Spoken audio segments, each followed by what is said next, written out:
Welcome back to my sensory series on dementia and how it changes the brain. So in this episode, we're going to be talking about the auditory impact. So how does dementia change your auditory processing? Hearing and auditory processing are different.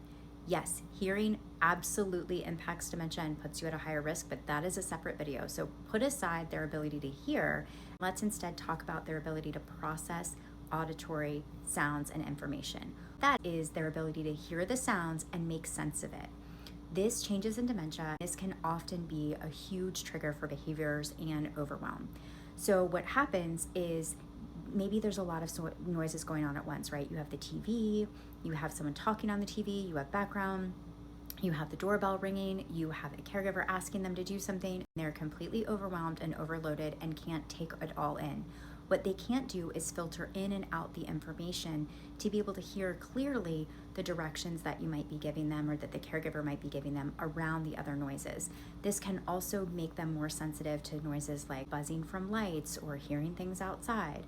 So one of the things that you can do to help support this, a great brain-based activity, is in my dementia dashboard. I've got lots of these in there. You can go in and even do like an auditory walk, a sound walk. When you're outside taking a walk or pushing them in the wheelchair, you're going to ask them to tell them all the sounds that they do hear. This will help them start to separate sounds and work on that process. This is also a great thing to do in early and mid-stage dementia because you're going to help preserve those auditory processing skills the best you can. Tell me everything that you hear. Do you hear birds? Do you hear cars? Do you hear planes? Do you hear the wind rustling the leaves?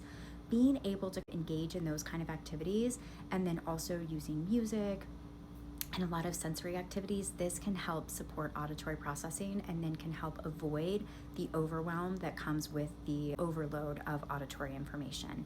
So follow along in this series, and I'm going to talk lots about other tips and tricks for the sensory system for dementia.